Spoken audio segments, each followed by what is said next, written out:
So if you have a pet that needs chametz, either you can get other food. If you get a different kind of food, definitely is recommended. If you can't, the only halachic option really is to sell your pet to someone else for the duration of Pesach, and they could feed it. But if you don't sell your pet, even if they're feeding your animal, you're having enough from chametz, because you would have to spend $20 a day on food, and you're partnering off your chiyuv by the other guy feeding your animal. So the only real option to get out of it is either finding food that's suitable, that's not chametz, or selling it to a neighbor for the duration of Pesach. Let him they have non-chametz. They have them? Yeah. Okay. Kidneys is not a problem. Yeah. One other issue which was asked about is the last minute getting rid of the chametz. So what do you do? What do you do if you have leftover chametz? So sometimes, I don't know if over here, I think the city has drop-off places. You can drop off chametz. That's the best option. Get rid of it all. But sometimes you're left with a little bit that you didn't get rid of. Now, I want you to be careful. You make bedikas chametz at night, and then you save some for the morning. You have breakfast in the morning. So wherever you eat it, if you eat it outside, most people go either outside or somewhere to eat it, backyard. If there's vadei chametz left over, we don't say that the birds will eat it. It's only safek chametz. So wherever you're eating, you should make sure to be clean from any kazayas chametz. Pachas and kazayas could be on the floor, it's dirty. But a kazayas chametz should make sure there's nothing left from that. But whatever chametz is left, it should be burnt. Whatever's not burnt should be thrown out. Now the question is how to get rid of it if you have, let's say, a garbage bag or something. So, and you couldn't take it to the dump. So, Pesach is Monday night, Tuesday. The garbage pickup's not till Thursday. So, you leave it at the end of the, yeah. So don't leave it in a garbage can. Don't leave it in your own garbage can. You can leave it just in the garbage bag itself, and be mafker it, be mevatel it, and leave it outside. It's against the law. Well, maybe against the law, but you can leave it on the past the sidewalk. Well, yeah. But sometimes you get a ticket if you leave your garbage out. Oh yeah. Especially if it's 14 days. Okay, could be. Also, this doesn't work out because the garbage pickup's Thursday before. Oh, it's Thursday before, so it's 2 weeks later. You may get a ticket for it, but it definitely can't be in your house. You could put it in the on the past the sidewalk. You can leave it. I think there's an arrangement made with the garden. Yeah. If you get that, then okay. Most of the garbage bags, you have to remember, most of the stuff in the garbage is not chametz anyways. It's peruim, it's dirt, which is bottle, and it's dirty, and you don't even have to get rid of it. But we're talking about if you have real chametz left in there, or a Cheerio box, or pieces which are not considered afadara. But if it's just crumbs or stuff, if it's in the garbage, it's already meluchach. Nobody's eating it from there. It's anyways bottled. There's no real issa chametz on it to begin with. So the dog eat from that garbage can of yours?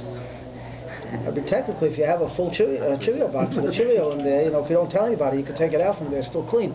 But if it's dirt, if it's broken pieces, and it's less than the kazayas, like you mentioned last time, and it's in a place which is meluchach, it's bottled anyways. There's no chiyuv bediko beer on that.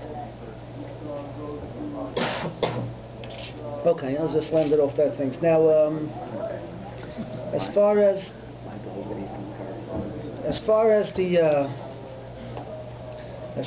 the kitchen goes, so I think they're doing Hagalos Kalim in the shul here, right? When? Tuesday. Doing Hagalos Kalim in the shul. We'll give a little bit of a background how this works, so we can understand what has to be kashered, how it has to be kashered, and how it works exactly. So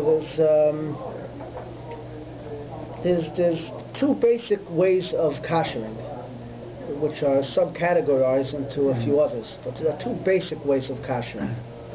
One is called libud and one is called hagolah. And then there are a few others we'll get to. Now, the Torah has a concept.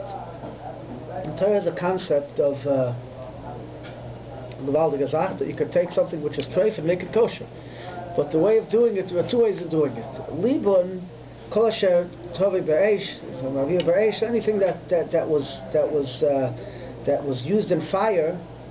So fire cooks in the stuff. Any kashrus, any treif or comes, whatever you're discussing, cooks it into the kli real well. In other words, if you have a barbecue and it's under the fire really cooks it in. Can you kasher it by just leaving the flame on full Yeah, blast? so we'll get to this. We'll get to how you kasher it. So On the we'll get to the thing. So something which is cooked in with a fire is the highest level of how should we say, tarfus absorption, right? Absorption of any treif. And if you want to get it out, the only way to get it out is doing the opposite effect, burning it out. So you got to burn it out. Now, in some cases, let's say like a range, a gas range would be a case, or let's say even better, the coils we have, the electric range. Those things are so hot it never became asa, because technically it never became asa. You could go on a treif stove range and cook on that fire, because the fire can't be treif because it burns itself out automatically. That's a fire. That's a fire itself. So anything that falls on it gets burnt to crisp. It's gone. But what we're worried about is around it. We'll get to all the stuff while we kash it. But basically, it's not possible to become treif. But you could have other things. Let's say like a gas range, which the metal piece on it, parts of it may have automatic burning, and parts of it may not get to that degree of red hot. So it gets burnt in. Something that gets burnt in needs to be burnt out. So that's called libun.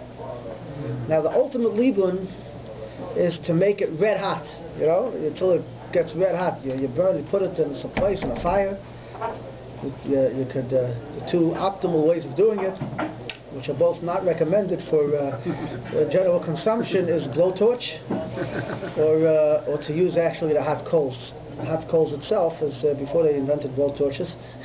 Hot coals itself would burn it out. And then industrial, kashrus organizations, they do this when they have to kasher. That would be libun chum. We'll get to what needs what and how. The second. So you torching the kli till it get red. Has to get red. Right. People have this notion that they could blowtorch, they could kasher their oven. They have an oven, they want to kasher it. They take a blowtorch, shwash, and they kasher it. It's 100% not kasher the kuli alma, because if you don't sit on each square inch for the amount of time it takes till it gets red hot, which could be 2 to 4 minutes, depending. So then it's a totally useless effort that you have done. And that is a very difficult. If you don't know what you're doing, you have to be in the oven for a long time, and you'll probably destroy your oven if you don't know what you're doing. So it's unrecommended. And if someone did it, unless he knows what he's doing, I hardly doubt that it's even kosher. What about the self-cleaning? Self-cleaning is good. We'll get to that. Yeah, self-cleaning. Self-cleaning is a libun gomer, and it's we'll get to it.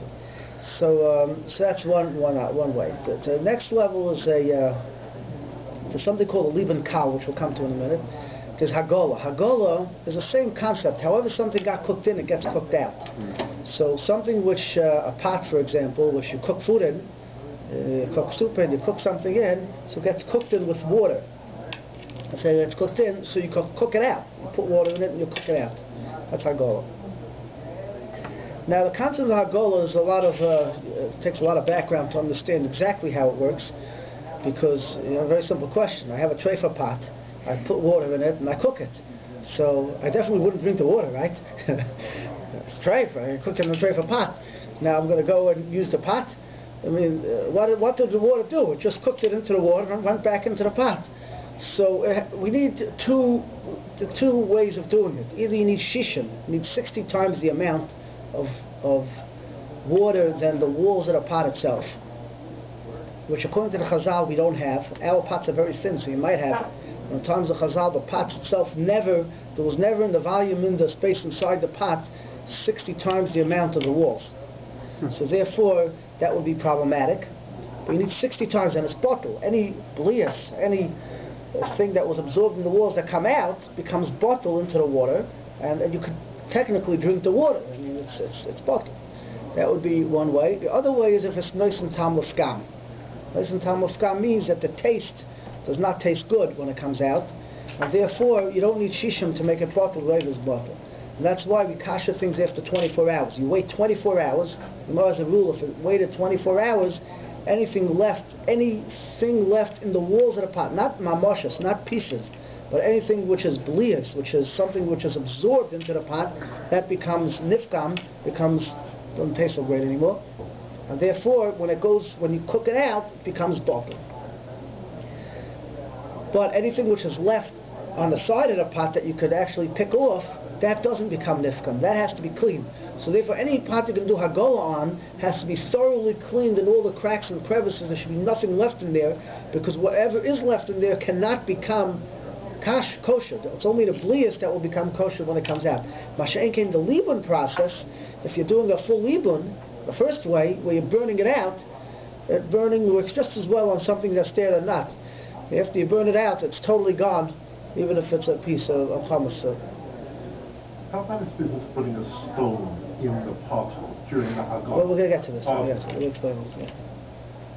With these pots that have like a black burn stuff on some pots, but it's impossible to clean them out. Yeah, black burn is not called mamasha. Something which could, which comes off. Something which is usually burnt is burnt anyways, but if it's just burnt into the pot, that wouldn't be. So that's called hagolah in a general sense. That's hagolah. You take something, you leave it over till it becomes nice and tam mufkam. There is a question, with the dishwasher issue, whether you can kasher a dishwasher, which we'll get to at the end. But some people say, well, since you have soap in there, since you always use it with soap, so any of the food that got cooked into the walls of the dishwasher is nice and tam mufkam because of the soap. This concept is already a sort of a takeoff from the original concept, because the food itself is not necessarily nice and tam mufkam. You have two things in there. In other words, you have two things in the dishwasher. You have good, delicious food and not so great tasting soap. So the question is, do they combine to make it called nice tam mufkam? It's a cooler that one uses in certain extraneous, certain cases, but not definitely not a lechatchila way of kashering something. Wouldn't it be bottle b'shishim? We never rely on bittul b'shishim when you're inside a pot or inside a dishwasher with all the walls and everything, the thickness of the walls. We don't consider everything shishim. If you have a kosher dish pot, and you left this from last Pesach to now, but you don't remember it was Pesach dik or it was not Pesach. Yeah. If this but here you didn't use it. Yes, you can kasher it. So you still have to kasher it. Yeah, because maybe it's chametz. Yeah, it's a suffix chametz. Yeah, it's a kasher. Yeah. Well, but okay. So those are the two basic ways.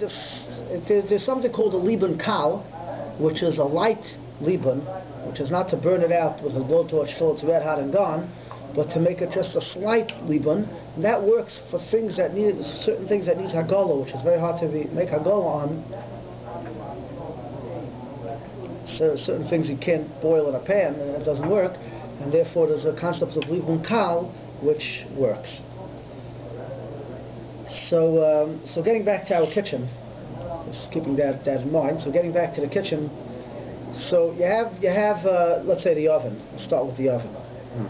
So there's a machlokes if the inside of the oven, what kind of kashering does it need?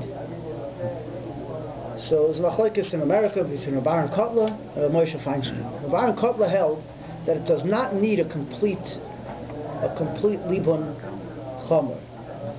In other words, if you have a self-clean oven, you asked about a self-clean oven, if you have a self-clean oven that gets to something like 800 or something degrees, that's a liban gomer. You can burn anything out in there, and you put it on a full cycle for 4 hours, 3 hours if it's very clean, but recommended 4 hours if it's well used. You should put it on a 4-hour cycle, and it's totally burnt out. You don't have to worry about anything. Anything in there is liban gomer, and it's cleaned out, a self-clean oven. But if you don't have a self-clean oven, if you have a continuous cleaning oven, that's not a self-clean oven. A self-clean oven is a one-time you put it on before you burn everything out. But if you don't have a self-clean oven, so the question is, how do I kasher this? If I want to use it for Pesach, how do I kasher it? So Baron held it's not a big deal. And this refers not just for chametz, this refers to you go to you buy a house, and you're renting a place and it has an oven and it was used for treifas and you want to use it for kosher stuff. Chametz is even more chomer than other things. Let's just remember, chametz, kashering for chametz, is more chomer than kashering for for not kosher items, because kosher for not kosher items, again, once it's left overnight, it's nice and tam lefgam. It's nice and tam lefgam. So whatever you're going to cook in that oven, b'diavad you could eat. You're not allowed to cook in the oven. You're not allowed to go l'chatchila cook in something which is going to be nice and tam, which will give, or should be mavatal. You'll have blias that will go into your food, even though it'll become bottled. You're not allowed to do that. But if you did cook accidentally, and it's bottled, it's nice and tam lefgam. Chametz on Pesach, which is b'mashu, chametz on Pesach, we're not saying nice and tam lefgam on Pesach itself, and therefore we want to make it totally kosher before Pesach, so I could use it on Pesach. So it's a much more chomer by chametz on Pesach. But nonetheless, if I have ovens, I want to clean it out, I want to kosher it. So according to a baron, it doesn't need a libun gomer, because in the old days they used to bake breads actually on the side of the oven. They would stick it onto the oven and it would actually burn into the oven itself. But today, you bake on the racks, but you don't bake on the sides of the oven. The only thing that gets to the sides of the oven is either zeo or reach, or something might drip onto it. But you don't actually cook directly on the oven itself. A. B. We don't know. We have a question of what the enamel, or whatever you want to call it, that surrounds the oven, what kind of din that has. Why? Is it a klicheres or not? If you have a metal oven is kasherable. We have a question of klicheres. If it's considered klicheres, that may be difficult to kasher. Klicheres, you can't technically kasher with regular form of kashering. So the enamel is a question what it is, but it's a very thin enamel on it. And since it's a very thin coat of enamel, therefore it could be, according to a Baron holds, a liban kal will be enough. The fact that you make it hot for a light glow, without really blowtorching it out, that would be enough. Because you just said that enamel is not kosherable. It's a question. So right. Even liban gomer shouldn't work. Why would liban kal work? I don't understand that. It's not kosherable with hagolah, but again, kosherable with hagolah to cook it out, because the blias don't come out. But liban works because liban, you're burning everything in there. It comes red hot and it gets burnt. There's nothing left in there. They can do. So klicheres, the problem with kasher and klicheres is that you don't. The Gemara says you wouldn't put a bowl of cheres actually into your oven because it would crack. But technically, if you did a liban gomer on it, it would burn out all the things in the inside. We don't do it on a klicheres because it would crack, but an oven which is made to hold that heat won't crack. So that you could do. So, but to kasher it on the form of hagolah, that you can't do on a klicheres. But the question is, so if you're not going to do a liban gomer on your oven, and if it's a klicheres, so you're in trouble. But he's saying that this is a very thin layer. It's a very thin layer. So a liban kal may be able to burn it out. And it's not so clear, if it would have the din of a klicheres fully. So how does he define liban kal? Now we're at 500 or something? So you put it on so what you do is you put it on the highest amount. According to him, you could just put your oven on the highest amount. You should put it on for an hour and a half. It has to reach the highest level of heat. So it should run an hour and a half, from an hour and a half to 2 hours. It should be on the highest heat. Now it should really be on like this, for an hour and a half on the highest heat, and then another half hour on the broil, because there's two coils. There's one on the bottom, one on the top. So just having the bottom one on is not going to kasher the top part. So you got fully, because the top will get hot, but you cook, boil a kach polta. You got to burn it out the same way it's burnt in. How about the grills in the oven? That's that. So you put on an hour and a half on the bottom, and then another half hour on the broil. After it's hot already, then you put it on the broil, and that will, according to a baron, that would kasher your oven. Now the racks are in there, so they'll also get somewhat kashered, but you shouldn't put food directly on the racks. That you shouldn't do on Pesach. You should cover your racks. The rack should be covered with aluminum foil, because that directly touches the food, even though that's metal, that could be kashered. The best thing is if you could take your racks and give it to someone else who has a self-clean oven, and that'll burn it out. Oh, so if you use the self-clean oven, then you wouldn't have to cover the racks? No, it's done. It's everything. Self-clean is the best. But if it's not self-clean, so either you cover the racks, you could put your racks in someone else's self-clean oven, or you could cover it, and that's how it should be done, according to a baron. If you put aluminum on your racks, throughout the entire year, would you have? Could you just You still have to kasher it. the racks Yeah, you themselves? still have to kasher it because it gets on there. Protected by aluminum foil.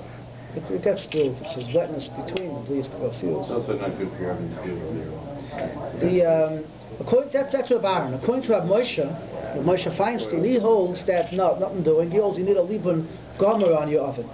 So that causes a lot of difficulty for how do you make kasher your oven. So for all year, for regular kashrus, this is less chametz. So because it can be some Reb Aaron, that's what the oil does. For chametz, which is a question of a mashu, so some people will be samech on Reb Aaron. Others will, after you kasher it, others won't use it, but it's hard to be samech on. But what you could do is, which I actually do, is you could cover it. They used to sell these inserts, but I can't find them around. But you could actually cover with aluminum foil. You could cover with aluminum foil around the oven. Cover the whole thing. Inside, it works. It doesn't burn. On the bottom, you can get these cover the large pans. The covers. You put them on the bottom, they stay down. And if you use the bottom, just don't use the broil. Use the bottom, and then you put aluminum foil around the whole thing. Just leave a hole for the vent. Don't forget to do that. Leave a hole for the vent, and it works. The only thing that doesn't work so well is that the temperature is a little off. So your wife has to figure out how to bake in that better. But it works. I've done it. Can you do anything with a barbecue if you decide you want to use barbecue? Barbecue, the COR and their things recommends not to be used. Really? Because it's very difficult to kasher it fully. Really? So even if you have a flame going on it for... The flame pot could be kashered, it could be kashered, but you have other pots which are... they recommend not to be used. I'm not sure exactly. It's pretty hot in there, though. Technically, you could kasher it. You put it on, if it's closed, you put it on the hives, it burns everything Really out. hot, yeah. I'm not 100% sure, but they recommend not to use it. I don't know exactly why. Well, but I don't think it gets to 800 degrees. It gets quite hot. Especially you could put coals on the barbecue, that's liban chamer. Put coals, have coals on it. Technically, you could kasher it. You get different racks. They probably feel that you won't kasher it properly, and therefore... It's also because you're cooking on the rack as opposed to... Yeah, you're cooking directly on it, but you could, if you put coals on the things, you could, especially the ones that you close, get a different burn it rack. out. It burns out. Get different racks for Pesach. Huh? Get different racks for different grill for Pesach. Yeah. Okay, so that's the oven, the inside of the oven situation. One should take note that the door of the oven never gets so hot anyway. So even if you do kasher, even by a self-clean oven, when you kasher it, you should never put food directly on the door of the oven when it's open, because the door never gets fully hot, and therefore it never gets fully kashered. I'm not sure why that's true, but I think that's the fact. The door never gets to the same heat as the walls of the oven itself. So then would it have got traced in the first place? Could be it didn't get traced in the first place. But the question barbecue, but barbecue you have all the time only meat. You don't have really bread over there. So right, really, right. why? Yeah, you don't have real chametz on it to begin with, but it could be in the hot dogs they make it with. Hamburger rolls. Oh, maybe you're right. Maybe they put things in. Yeah.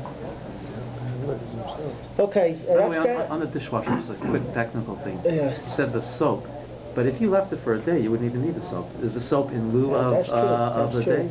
It's Eno Ben Yomo. That's then true. you don't need Potato the ben yama, you don't need it, soap. but they do put it on anyway. there's no with mamashes. the soap.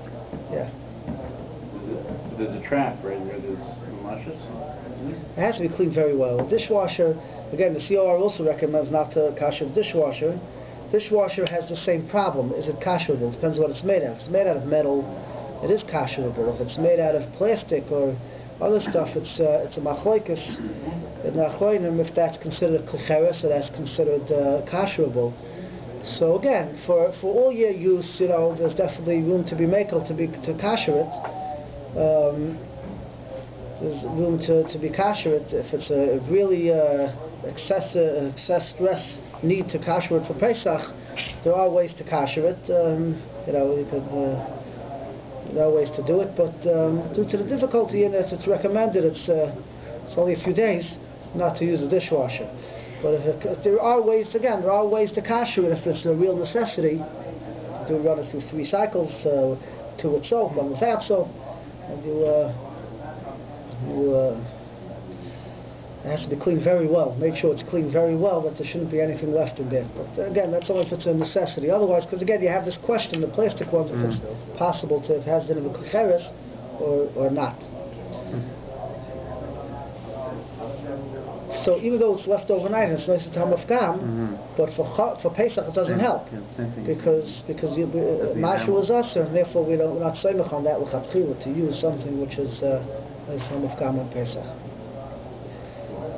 I've heard that for the newer dishwashers, you're going to be putting composite, which is like half metal, half plastic. Or something. Still have half the problem. So you can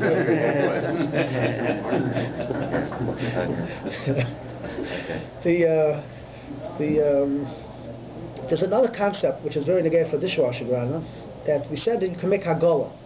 Not everything necessarily needs hagolah, full hagolah. Hagolah means you cook it out. But let's say your stuff you don't use directly. In other words, a pot which you cook inside, so the way it was cooked, that's the way it has to be kashered. But there are things which are only used through irui. For example, your kitchen sink.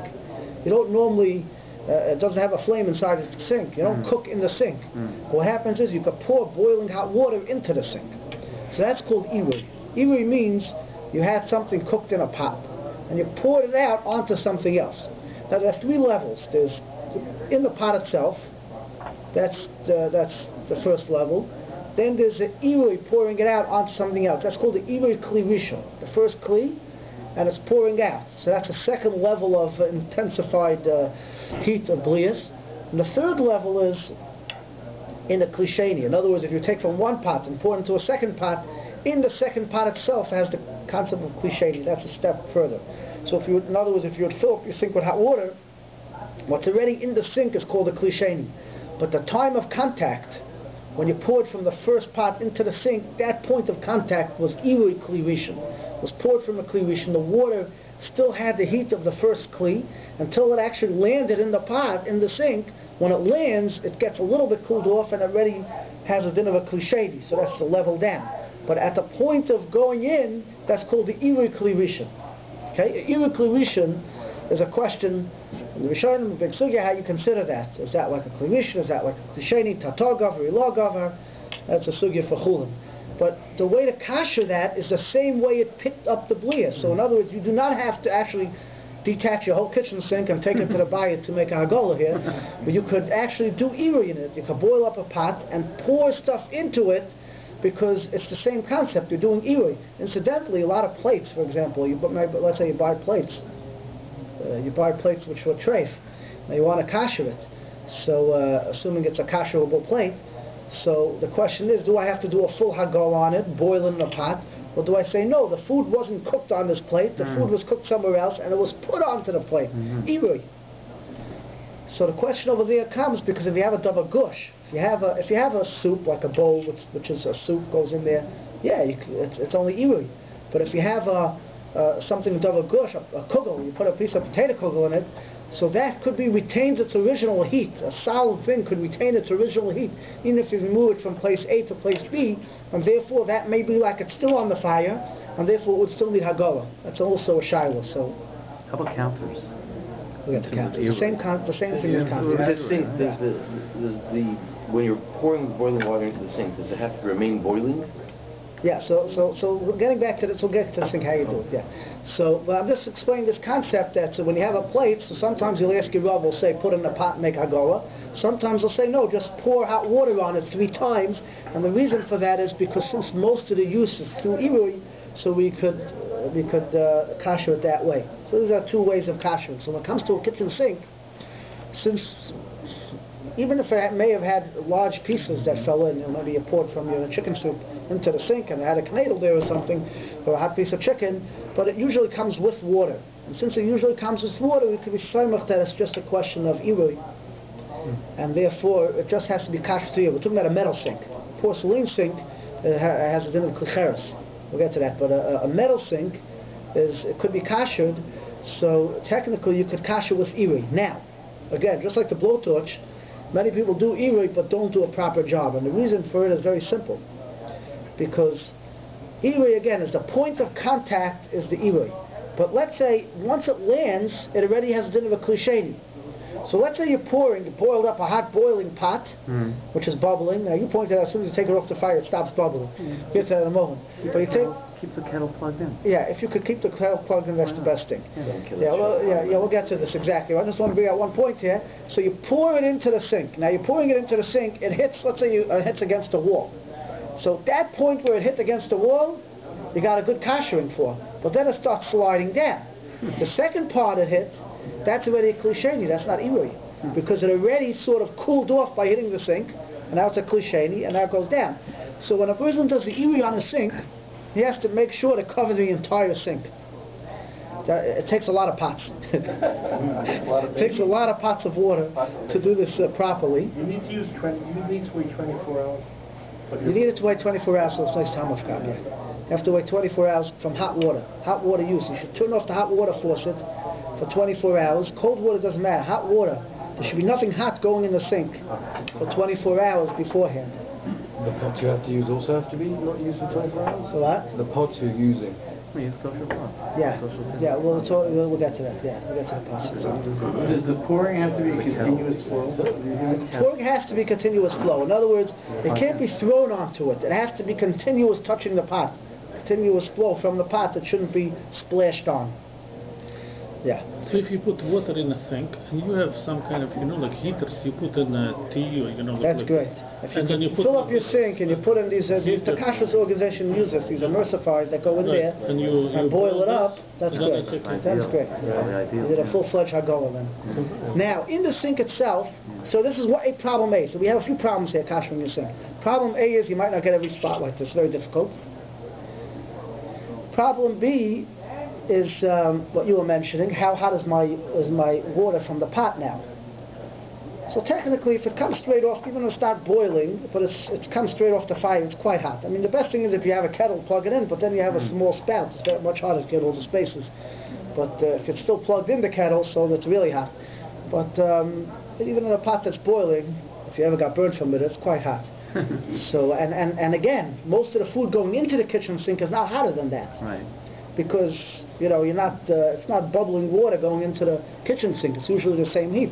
So therefore, that will technically be good enough. You boil a pot. It wouldn't have to be boiling to kosher. It just has to be hotter than what actually went in the first place. Boiling. It was boiling on the fire, and then you take it off the fire and pour it in. But if you have a chashash that it's not boiling by the time you bring it, that's fine. That's fine. That's fine. As long as it's hotter than what it was that draped it up in the first place. Yeah, it has to have a certain heat. It retains quite a large amount of heat from the time you take it from the fire until you get it to the kitchen sink. Now there's another problem, which is in the bottom of the sink there's like a little crack there before the drain. Around the drain is like a metal piece. And there's a crevice there. So again, this whole concept of Hagolah is only for things which are in the walls. Things which may have dirt itself, that you can't kasher. That has to be clean. So sometimes you can clean it out, sometimes it's very hard to get underneath and clean it properly. In the drain itself, they recommend pouring down easy or some liquid drainer or something that sort of destroys anything in the drain in case the water backs up on Pesach. You pour it into the drain, because drainers you can't really get into the drain to clean. Is it wrong Achilas Kalev, all that stuff that's stuck in there? It might be. A lot of things are wrote for Achilas Kalev that you wouldn't eat, but a Kalev would eat.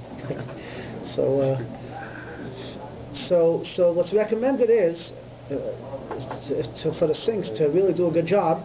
Either it's recommended, it's fine, just do the irui, and then you put a clear insert. The best thing is to have an insert. You take a tub, you put it in. You don't put anything directly on the sink itself. You use an insert. You kasher it, use an insert. It's very simple. So there's another thing which you could do is called Evan Malubin. Evan Malubin is you take a rock. I think they even sell it in stores now. They sell it, but you don't have to go buy a big brick. You could just go out to your backyard and take a rock. You put it on your range, your stove top. And you put it on, you let it get hot. Don't touch it. It gets quite hot. I had experience touching it. Using a spoon and a fork trying to pick it up. Get tongs. Have tongs, barbecue tongs. Someone had a hanger wrapped around the thing.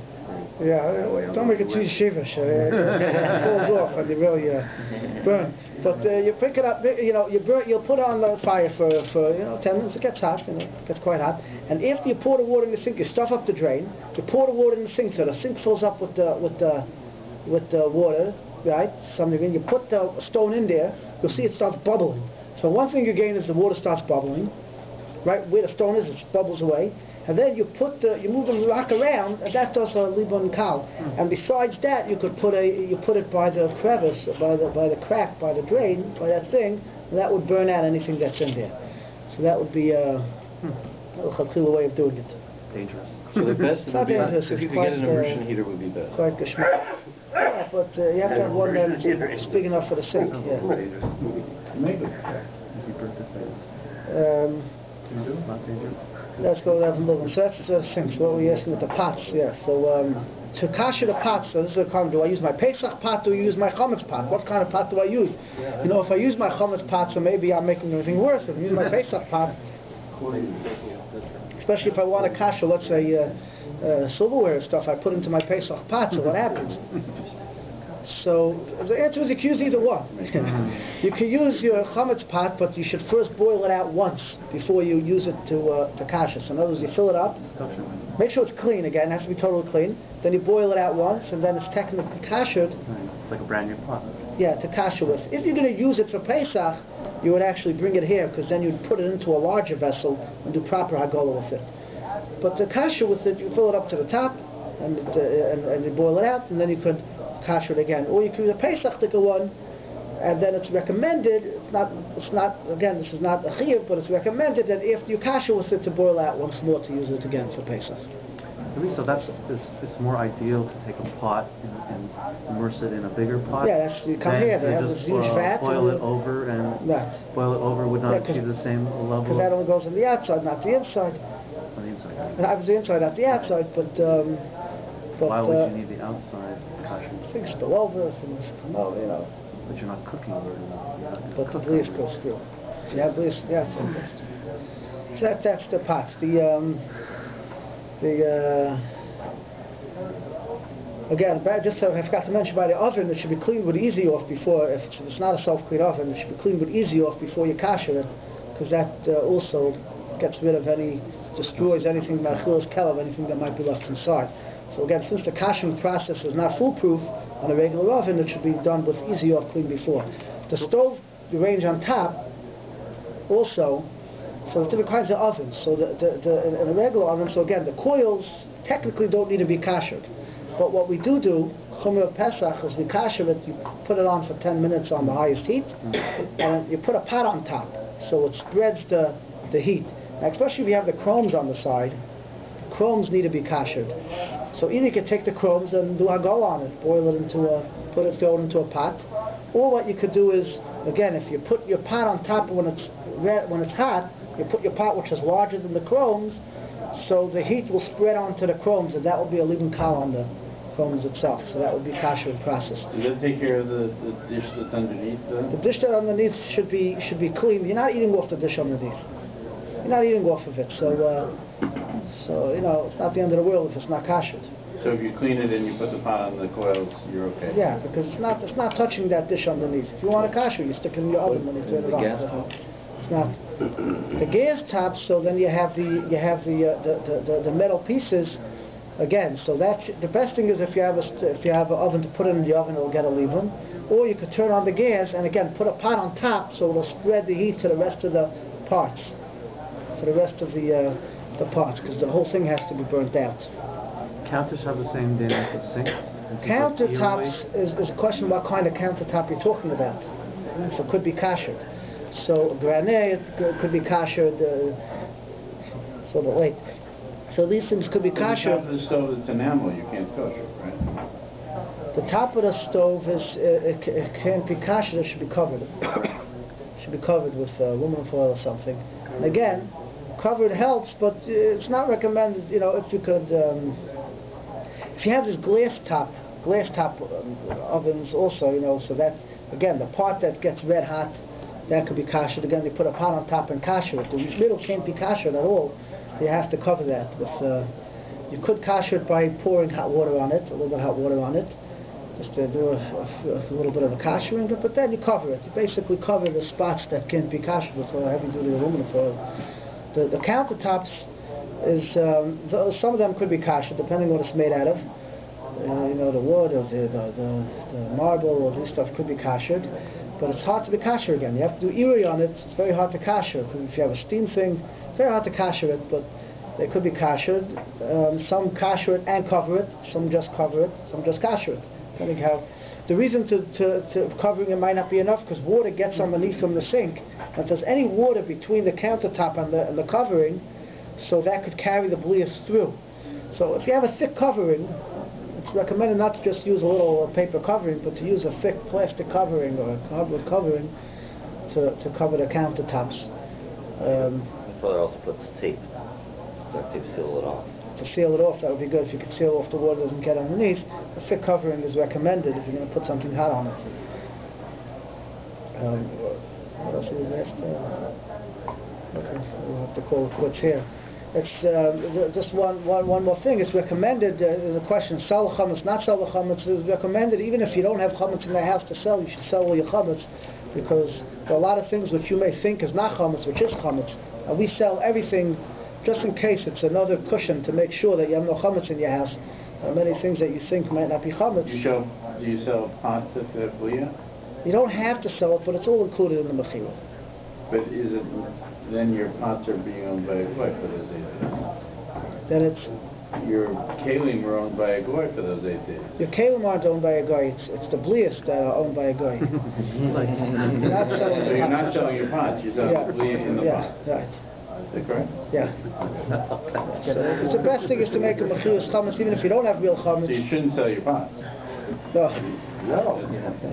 We don't have time to get into the whole sugya of mechiras chametz. If it's 100%, if it's 90%, exactly what it is. But nonetheless, everyone should. It's an added thing to make sure. Okay.